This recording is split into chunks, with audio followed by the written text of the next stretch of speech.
Gak ada suara, gak ada suara-suara aneh gitu kan, Mir? Nggak ada sih, aman. Benar. Ya ini Ongidel. Kamu record kan? Hah? Ini udah record? Kamu record kan? Udah. Sabar. Siap. Harus pakai ini ya, kemeja ya. Bentar, Pakai apa?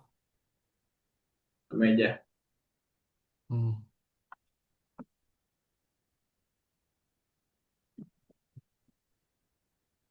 Aku enaknya bahas yang punyaku agak panjang apa poin aja ya? Ya terserah kalau mau langsung ke poin-poinnya ya gak apa-apa sih. Gak apa ya? Hmm.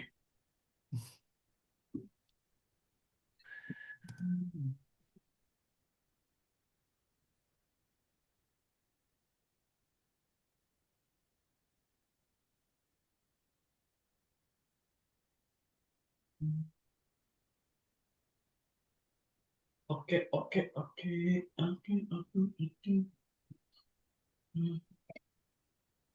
Aku MC, apa kamu? Aku deh. Oke, Hmm. Bermir. Udah belum?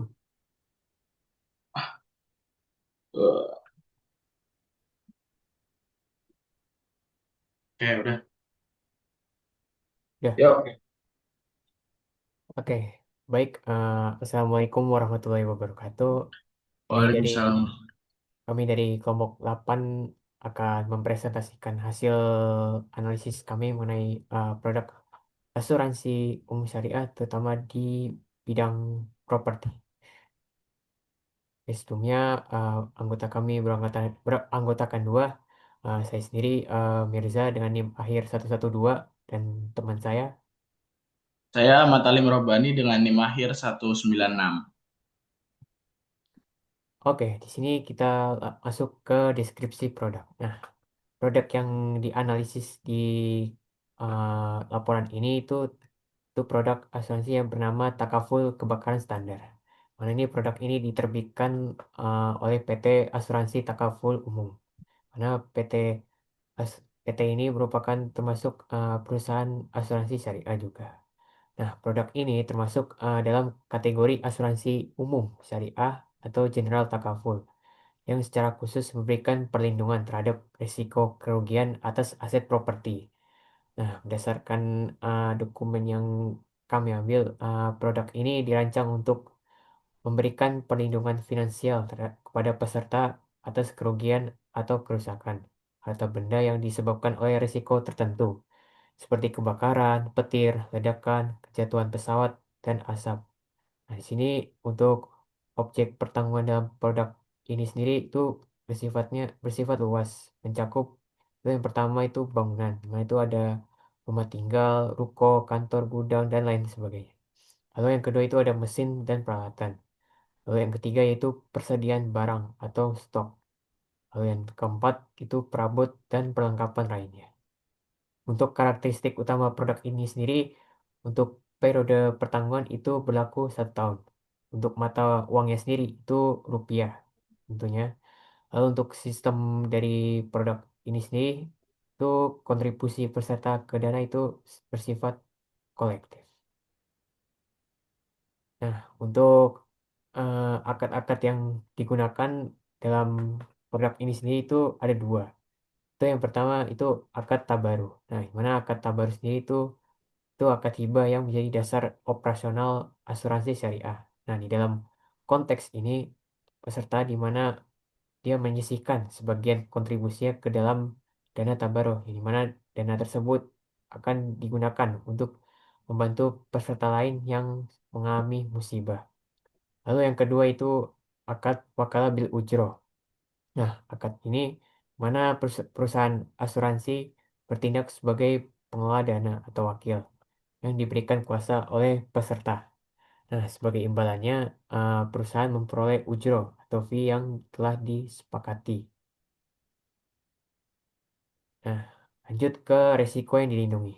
Nah, berdasarkan ketentuan yang polis, risiko utama yang dijamin dalam produk ini itu ada 5 jenis. Yaitu yang pertama itu kebakaran. Termasuk yang disebabkan oleh kelalaian manusia, hubungan arus pendek listrik, dan menjalarnya api dari objek lain. Lalu yang kedua itu petir. Itu kerusakan langsung akibat sambaran petir. Lalu yang ketiga itu ledakan, yang diartikan sebagai pelepasan energi secara tiba-tiba akibat tekanan gas atau uap. Lalu yang keempat itu kejatuhan pesawat terbang, baik itu dalam pesawat maupun bagian yang jatuh. Lalu yang terakhir itu asap, mana yang asap tersebut berasal dari kebakaran ataupun kejadian terkait. Nah, lanjut di sini eh, masuk ke resiko yang tidak dilindungi. Nah, di dalam polis pengecualian diatur secara rinci untuk menghindari moral hazard dan ketidakjelasan tanggung jawab.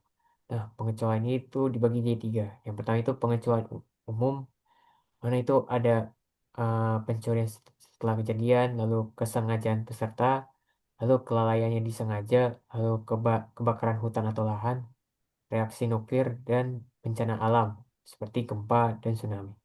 Lalu yang kedua itu risiko yang memerlukan perluasan jaminan.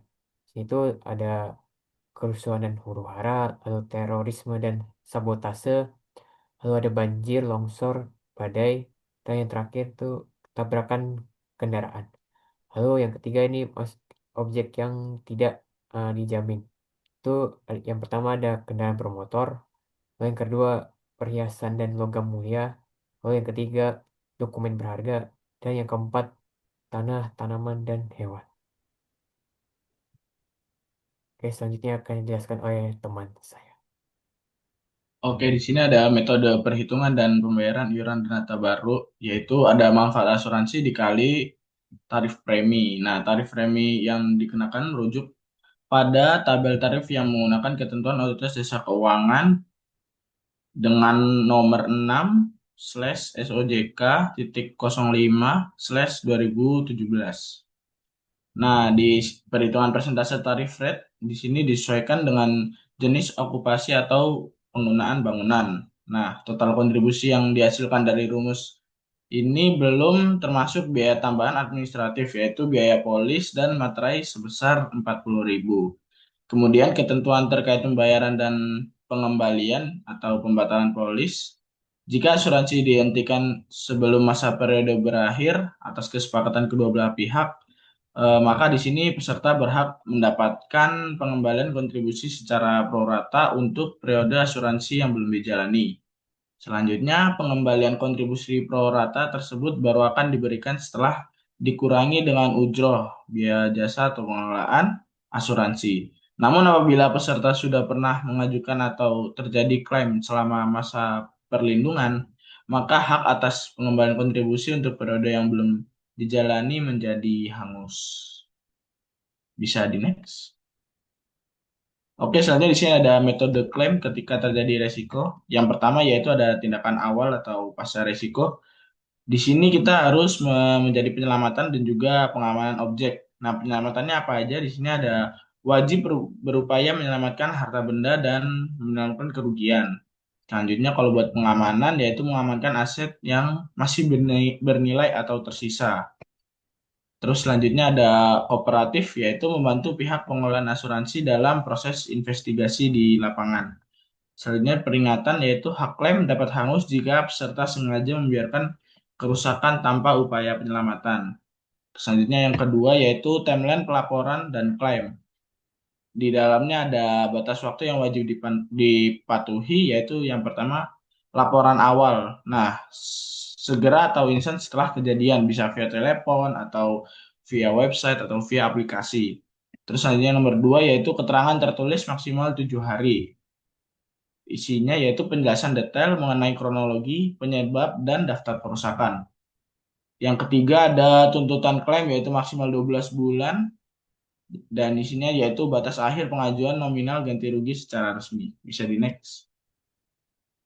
Oke, selanjutnya ada nomor yang ketiga yaitu checklist dokumen klaim. Isinya yaitu syarat administratif. Yang pertama ada formulir klaim diisi lengkap disediakan oleh pengelola. Yang kedua ada legalitas yaitu berisi fotokopi polis asuransi yang aktif.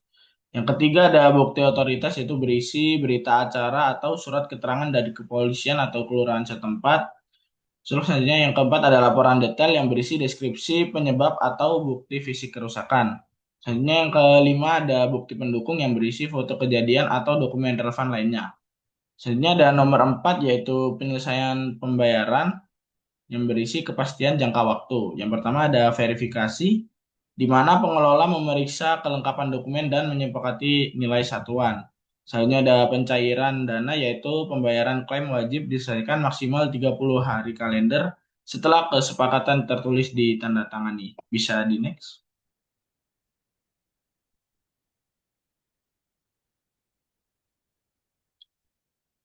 Oke, di sini ada ketentuan surplus atau defisit underwriting. Yang pertama surplus underwriting yaitu kelebihan dana yang didefinisikan sebagai selisih positif dan data baru setelah dikurangi klaim dan biaya. Sini kepemilikannya mutlak milik kolektif peserta bukan laba perusahaan. Untuk alokasinya sesuai fatwa DSN MUI nomor 53 tahun 2006, cadangan dana disimpan kembali untuk ketahanan dan data baru. Terus selanjutnya peserta dibagikan kepada peserta yang memenuhi kriteria, tidak pernah diklaim. Selanjutnya pengelola di sini dapat bonus insentif bagi perusahaan atas efisiensi manajemen risiko. Selanjutnya ada defisit underwriting, yaitu kekurangan dana dengan definisi kondisi saat dana baru tidak mencukupi untuk membayar klaim. Solusinya di sini ada pinjaman core, yaitu pinjaman kebajikan. Terus selanjutnya ada kewajiban perusahaan, yaitu perusahaan wajib memberikan dana talangan dari modal sendiri tanpa bunga. Selanjutnya ada mekanisme pengembalian, yaitu hanya boleh dikembalikan melalui surplus underwriting di masa mendatang. Tidak boleh dibebankan langsung sebagai utang pribadi peserta.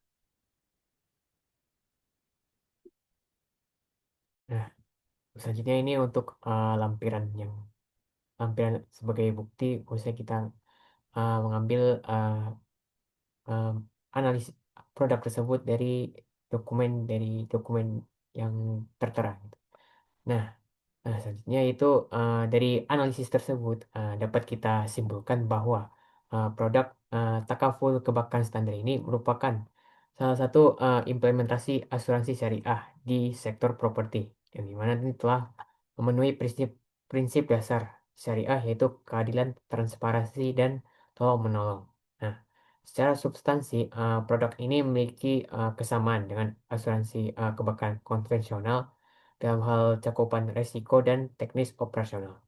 Namun perbedaan mendasarnya itu terletak pada itu yang pertama itu ada penggunaan akad syariah. Lalu yang kedua mekanisme pengelolaan dana berbasis tabaru.